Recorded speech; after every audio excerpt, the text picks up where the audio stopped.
green building and sustainable development. So I will let her, that was my, nothing wrong, so with what I just said. So this is Annette, she's going to talk a little bit more about that. All right, thank you all.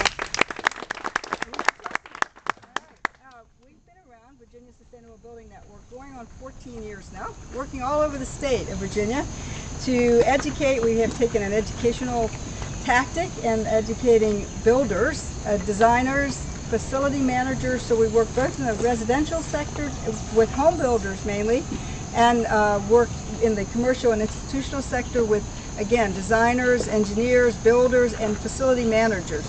Now, even 10, 14 years ago, people knew that they were being hit by higher energy bills, and that is, of course, what's happening today, you know, in spades here. So people are, the demand has definitely increased, and we felt, knowing we were working in Virginia, that the way to work would be at the design, construction, and management level, because those folks are most directly impacted by all the rising energy costs.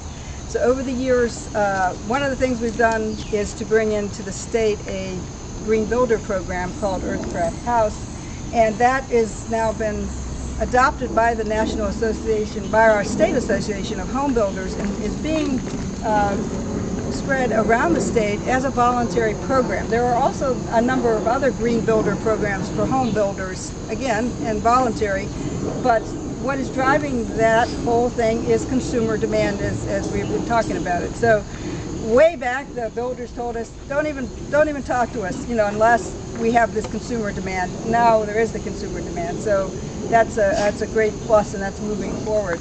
On the commercial and institutional side, again, we work with a lot of schools, K through 12 schools. We work with universities. We work with local government. We work with the state too, and they are, of course, all interested because of the cost. So over the years, we've been able to point them in the direction of high performance building, design and construction, and also new technologies, whether it's energy efficiency technologies or green or clean energy technologies. So that's been moving along. Someone asked me what's the growth that we've seen. I would say about 5 years ago, we had probably about 30 commercial institutional buildings that were working toward LEED certification, the U.S. Green Building Council's green building standard for commercial buildings. Now there are 300 in the state that are going down that path, probably more. It was 300 a month ago, it's probably more now. So there has been a rise, and again, it's being done by people on their own. The state has not quite gotten to the point of saying we should use this or that standard, either for commercial, institutional, or residential buildings. But and aside is that some state agencies, again, on their own, have stepped forth and are doing green building. One that you might not think of is the Virginia Department of Transportation, which is now building LEED certified rest stops around the state. There's some nice new ones. Yeah, nice new ones. The big ones that you see, they're LEED certified now. The parks, the state parks people have now come on board with it and have determined they want to build at least one LEED certified visitor center in each of their districts around the state. So besides that, you have the universities and our big public universities as well as private that are going in that direction. So we have some good movement in the state. Now, as folks we're talking about green collar jobs, finally, you know, we have enough demand where we need more people to satisfy that demand, and we work as contractors with our state energy office.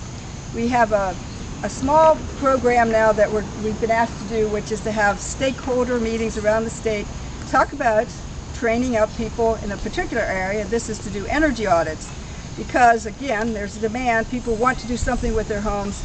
Having an energy audit is a good first place to start. So we'll be doing that. There are national training programs. We are talking with Alexandria and others about bringing in the state. And it's a question in our state of funding. We have no funding, and that's a problem. In states that have other large programs where the state is itself helping to bring these training programs in, they have really multi-million-dollar budgets to do that, and our state has none. So we're going to try to, be the poster child, I guess, for states that don't have much money. How do you do this? What you have to do is look at where training takes place anyway. It takes place at local governments that have training programs. It takes place at community colleges. It takes place at universities. So that's what we're going to try to do, is see how do you embed a green curricula for green collar jobs in existing entities. That's what we'll be working on. So that's about it. And actually I did bring, we talked about the ACEEE reports. I bring you their little press release, which, as we were saying, looks at about 10,000 jobs that could potentially be created in the next 20 years with an aggressive energy efficiency policy in the state.